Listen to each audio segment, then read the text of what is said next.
Bukan saja demikian, bisa menyaring, bisa menerima. Sesudah itu oksigen yang diterima dan dihisap ke seluruh tubuh.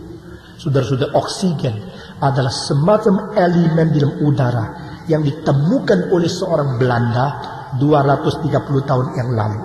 Sebelum itu manusia belum pernah mengerti udara itu ada oksigen. Coba tahu ada bau seger atau bau yang tidak enak, itu saja. Tapi setelah diselidiki baru tahu di dalamnya ada isi ini. Yang bikin kita hidup itu adalah oksigen. Yang keluar itu CO2.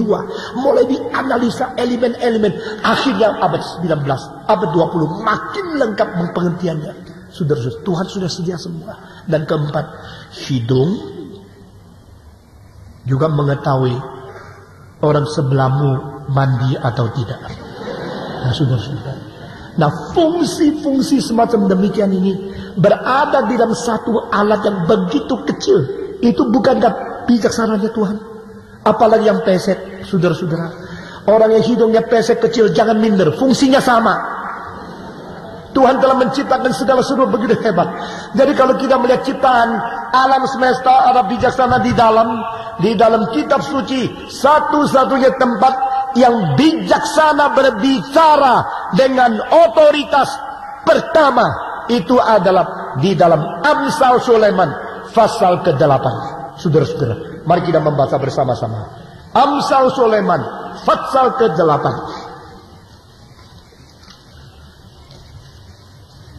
Ada profesor dan komentator yang tidak setuju bahwa bagian ini ada mengenai bijaksana bias tentang Kristus. Tapi saya percaya ini adalah satu-satunya tempat Kristus tersembunyi di dalam istilah bijaksana. Amsal Sulaiman pasal ke-8, kita akan membaca bersama-sama beberapa ayat yang penting. Di dalam seluruh Amsal Sulaiman, istilah bijaksana selalu dipakai sebagai dia, tapi di sini adalah aku, menyatakan diri sebagai aku. Dari ayat yang ke-20, aku berjalan pada jalan kebenaran di tengah-tengah jalan keadilan, supaya kuwariskan harta kepada yang mengasihi aku, dan kuisi penuh perbendaharaan mereka. Tuhan telah menciptakan aku sebagai permulaan pekerjaannya, sebagai perbuatan tangannya yang pertama-tama dahulu kala. Ayat ke-23, sudah pada zaman purbakala aku dibentuk. Pada mula pertama, sebelum bumi ada, sebelum air samudera raya ada, aku telah lahir. Sebelum ada sumber-sumber yang syarat-syarat dan air, sebelum gunung-gunung tertanam, dan lebih dahulu daripada bukit-bukit, aku telah lahir. 26-31 semua membaca. Sebelum ia membuat bumi dengan padang-padangnya, atau debu dataran yang pertama, ketika ia mempersiapkan langit, aku di sana. Ketika ia menggaris kaki langit pada permukaan air samudera raya, ketika ia menetapkan awan-awan di atas, dan mata air samudera raya meluap dengan deras, ketika ia menentukan batas kepada laut supaya air jangan melanggar titanya, dan ketika ia menetapkan dasar-dasar bumi, aku ada sertanya sebagai anak kesayangan. Setiap hari aku menjadi kesenangannya, dan senantiasa bermain-main di hadapannya. Aku bermain-main di atas muka buminya, dan anak-anak manusia menjadi kesenanganku.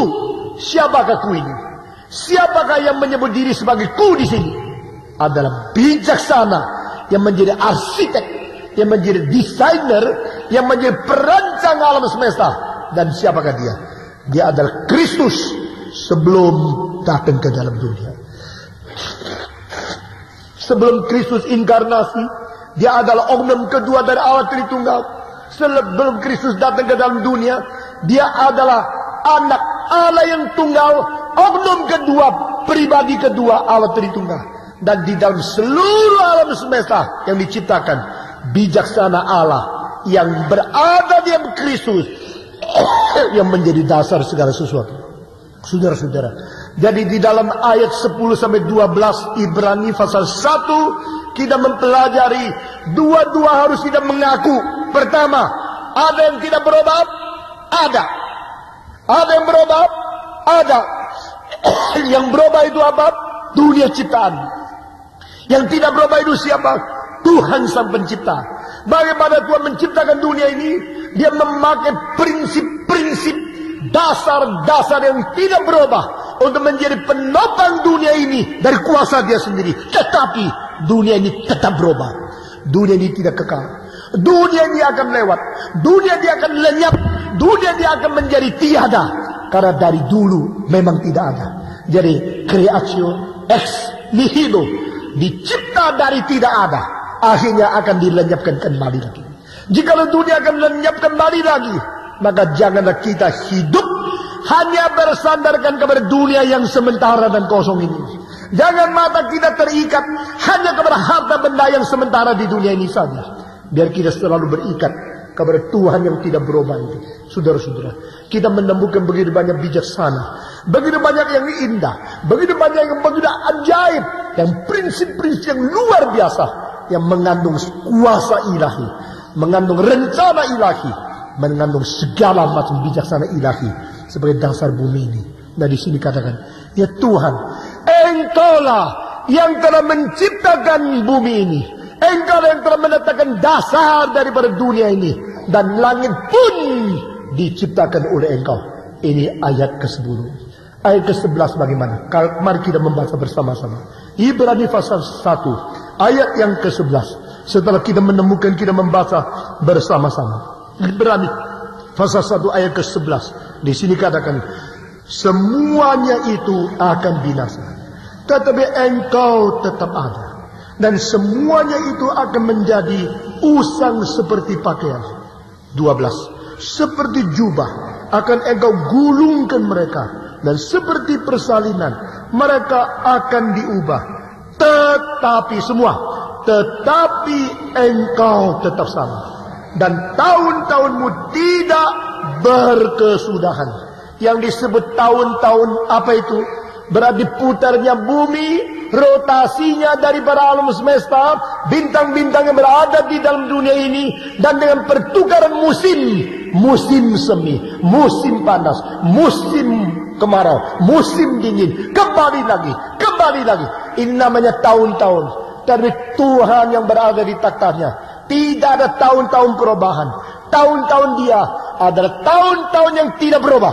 Tahun-tahun Dia adalah tahun yang menetap sampai selama-lamanya. Saudara-saudara, ayat 11, ayat 12 mengatakan semuanya ini akan lenyap. Saudara-saudara, semua yang bermateri akan dibakar lenyap. Istilah ini muncul di dalam 2 Petrus pasal 3. Dan di dalam bahasa Greka itu materi akan dibakar lenyap.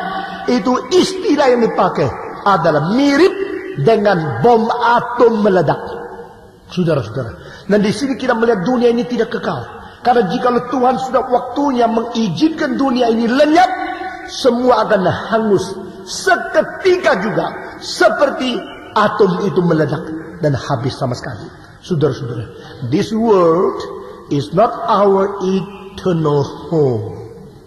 This world belongs to my Father, and only the throne of our God and His only begotten Son is forever and ever. Hanya takhta Tuhan itu selama-lamanya. Dunia ini bukan rumah kita, karena semuanya ini akan lenyap. Semuanya ini akan tergulung. Seperti apa? Seperti pakaian yang digulung oleh manusia, seperti salinan yang diganti oleh manusia. Berarti bagi Tuhan, bumi, materi, alam semesta tidak penting. Dunia beserta segala nafsu dunia ini